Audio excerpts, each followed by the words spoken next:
What's up, buddy? It's Water Jim, and in this video, I'm going to be reviewing the Super Mario Galaxy movie from, of course, the year 2026, and it's a sequel to the Super Mario Bros. Movie from 2023. And I've got a review for that movie linked in the description below. I'm looking forward to reviewing this one, and I hope you're all having a good day. So, I will talk about the good for this movie, then the bad, then what I rate it out of 10. And please feel free to let me know your thoughts on either of these Mario movies. You can let me know your thoughts on the comments, but please no spoilers, as this is no spoiler review. So yeah, for the good, we'll start with I thought the film was entertaining from start to finish. I had a smile on my face for pretty much all the movie. It's fun for all the family, and yeah, I think the animation's amazing as well. I think it's just as good as the previous film. The colours are vibrant, and there's loads of attention to detail in the environments, and there's plenty of Easter eggs for the Mario universe. It's awesome stuff in terms of the animation, and yeah, it definitely was an entertaining movie. So I recommend it for the whole family to enjoy. I also thought the story for the film was engaging. You want to see the heroes succeed and the villains brought to justice, and you actually care about what's going on as well. Well, I certainly did, and I thought the film was generally funny in places. It wasn't hilarious, but there were a couple of laugh out loud moments. It also had more heart than I was expecting. There were actually moments that really hit me a little bit emotionally, which I wasn't expecting out of a Mario movie. And I thought the characters were some of the best parts. I've listed pretty much all the main characters in the film. So, of course, you're going to start off with Mario himself, voiced by Chris Pratt.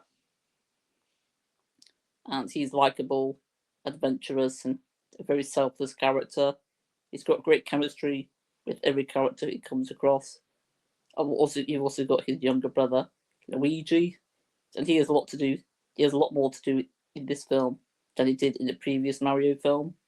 And I love seeing his bond with Mario. They both have a great relationship with each other.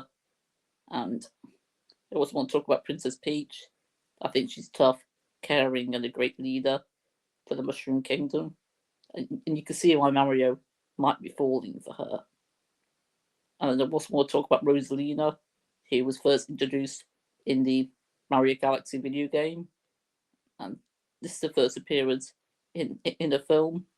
She didn't get as much screen time as I was expecting her to get, but her moments are done really well, and I really felt for her character. Also, Yoshi is here.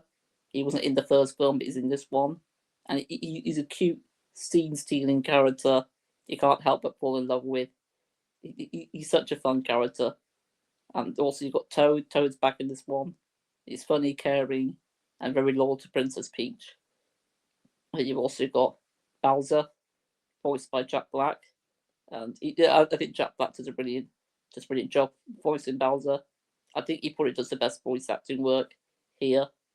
I do think he's a bit of an inconsistent character, because sometimes he's quite comedic, other times he's quite threatening.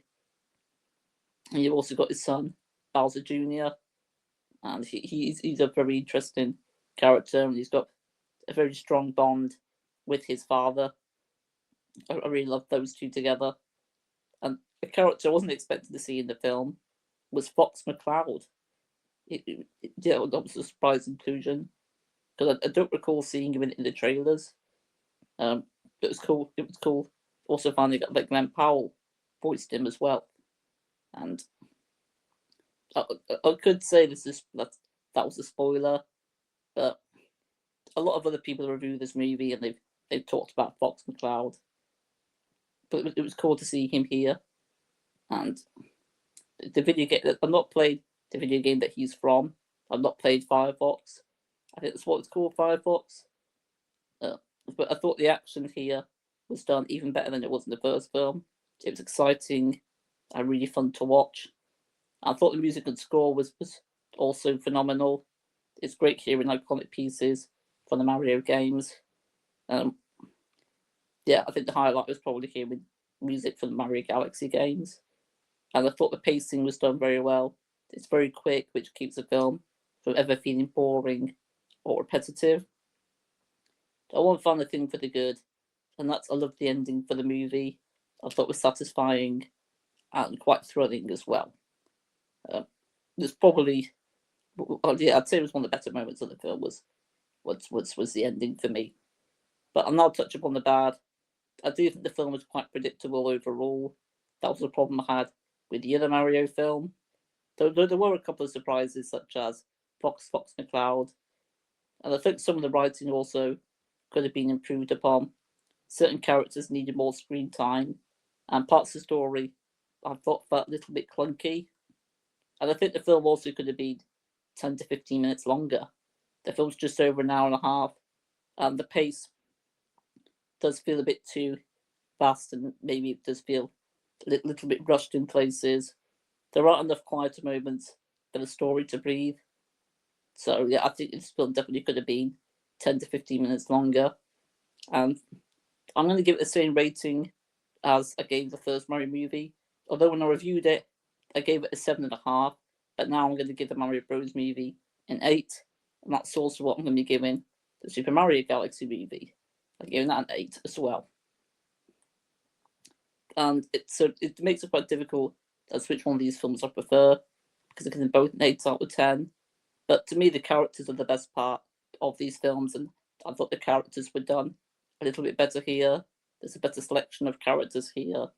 And I think because of that, yeah, I think because of the characters, I do prefer this film slightly more than the previous, the Mario Bros. Movie, even though we give them both the same rating. But before I conclude this, I'm going to reveal my top 5 Mario games.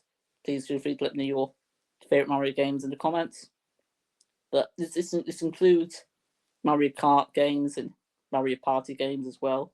So number 5 is Mario Party Jamboree from 2024. Number 4 is Mario Kart World from 2025. So yeah, a couple of very recent Mario games there.